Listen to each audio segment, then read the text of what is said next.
రెడీయా? దశాబ్దాలుగా దగాకు గురై అన్యాయానికి గురై నెత్తురు మండిన ఒక జాతి ఎత్తిన జెండా గులాబీ జెండా.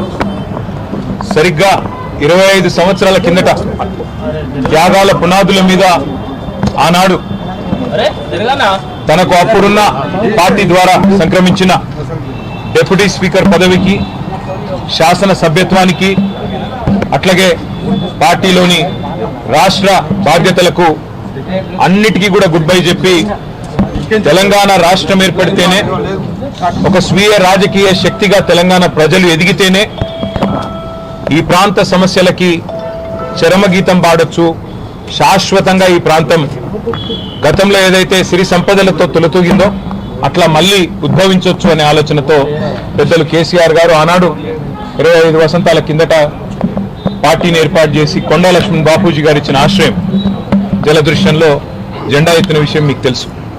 మరి 25 సంవత్సరాల్లో ఒక అరుదైన చరిత్ర కలిగిన పార్టీ బీఆర్ఎస్ పార్టీ.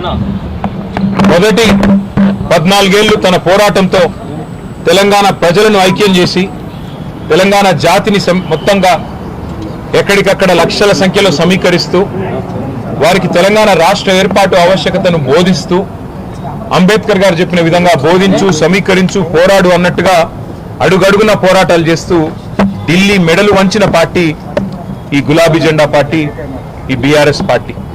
10 ఏళ్ల పాటు ప్రజలు అధికారం ఇస్తే మరి ఒక బాధ్యతగా భావించి రాష్ట్రం సాధించిన పార్టీకే ప్రజలు బాధ్యతనివ్వడాన్ని ఒక గౌరవంగా భావించి రాష్ట్రాన్ని అగ్రభాగాన 10 ఏళ్ల తన పరిపాలనలో నిలబెట్టిన నాయకుడు మహానాయకుడు కేసీఆర్ గారు. అట్లా నడిపిన పార్టీ బీఆర్ఎస్ పార్టీ. అదేవిధంగా గత 2.5 సంవత్సరాలుగా ఈ దుర్మార్గ అరాచక పాలనకు వ్యతిరేకంగా తెలంగాణలోని కోట్లాది మంది అణగారిన వర్గాల తరపున, అణగారిన ప్రజల తరపున ఇవాళ వారి గొంతుకై నిలుస్తున్నది బీఆర్ఎస్ పార్టీ. ఆనాడు 14 ఏళ్లు ఉద్యమ పార్టీగా, 10 ఏళ్లు అధికార పార్టీగా, గత 2.5 ఏళ్లు ప్రతిపక్ష పార్టీగా అన్ని పాత్రలు, ప్రజలిచ్చిన ప్రతి పాత్రను సమర్థవంతంగా పోషిస్తూ ఇవాళ భారతదేశ చరిత్రలోనే అతి కొద్ది పార్టీలు, 25 వసంతాలు పూర్తి చేసుకున్న పార్టీలు వేళ్ల మీద లెక్కబెట్టదగ్గ సంఖ్యలో ఉంటాయి. ఆ కోవన చేరింది బీఆర్ఎస్ పార్టీ కేసీఆర్ గారి నాయకత్వంలో. మళ్ళీ ఒకసారి ఈరోజు పునరంకితం అవుతున్నాం.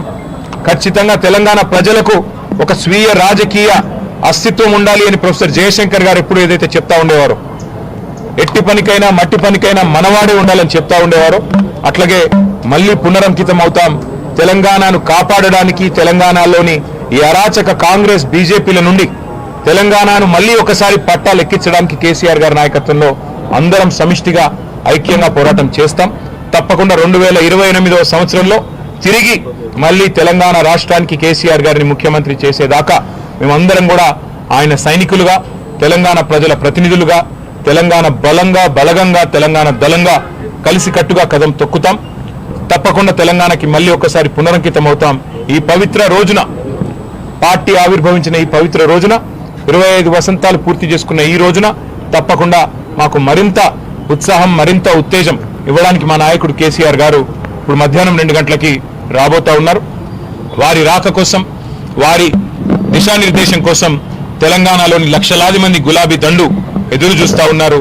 ఈ సందర్భంగా వారికి కూడా నేను హృదయపూర్వకంగా 25 ఏళ్లుగా ఎత్తిన జెండా దించకుండా పోరాడుతున్న ప్రతి కార్యకర్తకి, ప్రతి నాయకుడికి, ప్రతి అభిమానికి, ప్రతి కేసీఆర్ సోదరుడికి, సోదరికి, సోషల్ మీడియాలో కూడా మా తరపున ఉధృతంగా పనిచేస్తున్న సోషల్ మీడియా వారియర్లకు, మాకు అండగా నిలబడ్డ జర్నలిస్టు మిత్రులకు, కవులు, కళాకారులకు, ఉద్యమంలో మొదటి నుండి ఆయువు పట్టుగా నిలిచిన మా విద్యార్థి సోదరులకు, అట్లాగే తెలంగాణ సాధనలో కీలకంగా పనిచేసిన ఉద్యోగులకి, అట్లాగే తెలంగాణ సాధనలో కీలకంగా పనిచేసిన మా న్యాయవాద మిత్రులకి, ప్రతి వర్గానికి, సబ్బండ వర్గాలకు, సకల జనులకు శిరస్సు వంచి ఇవాళ తెలంగాణ సాధనకు తోడ్పడ్డ ప్రతి ఒక్కరికి, కేసీఆర్ గారితో నడిచిన ప్రతి ఒక్కరికి హృదయపూర్వక వినమ్ర ధన్యవాదాలు తెలియజేసుకుంటూ ఈ సందర్భంగా మళ్ళీ పునరంకితం అవుతూ పునరుత్తేజంతో ముందుకు పోతామని తెలియజేస్తాం.